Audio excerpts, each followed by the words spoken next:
Good morning po sa lahat. Dito na lang ako para nakikita niyo ako. So, ako, para sa hindi nakakilala, alam ko naman kilala ko ng mga bata. Ako po si Gemma Sibilia.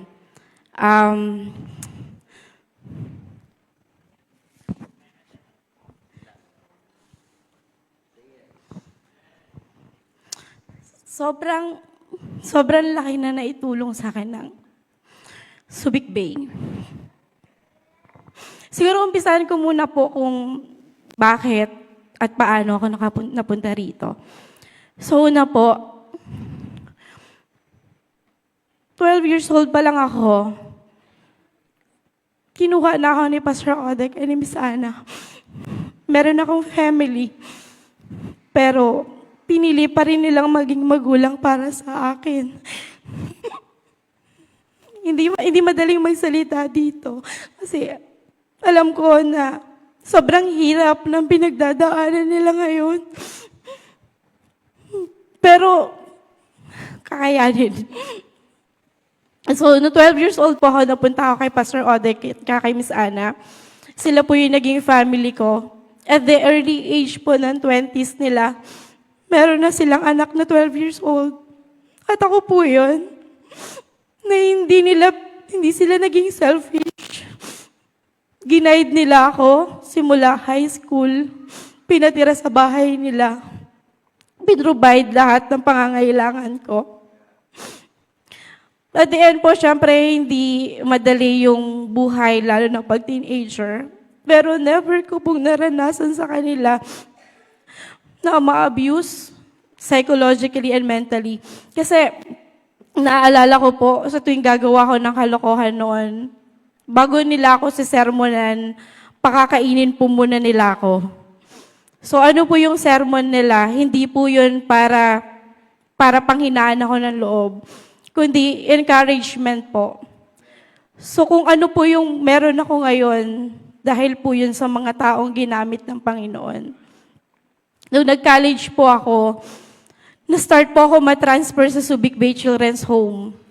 Sabi ko nga noon, ayoko maging social worker.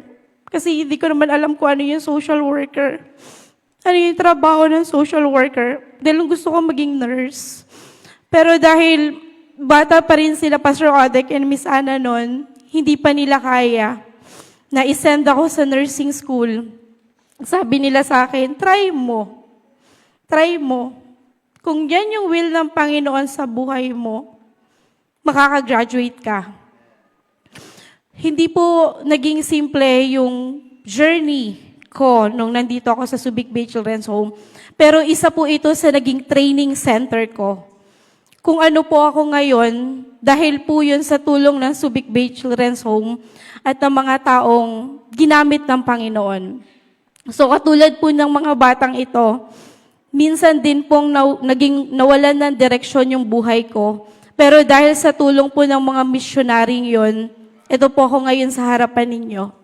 Isa po akong registered social worker at ngayon po ay nag-handle din po ng isang organization po na tumutulong din po sa mga bata.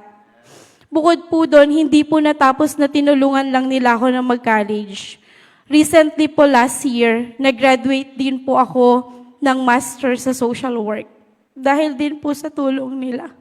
Kaya masakit po para sa akin na malaman na yung mga accusation ng mga taong wala namang alam, yun po yung nangingibabaw na hindi man sila nagstay. Kaya ako po nasasabi to kasi matagal ako dito. From 12 years old up to 27 hanggang ngayon, alam ko po yung naging journey ng Subic Bay.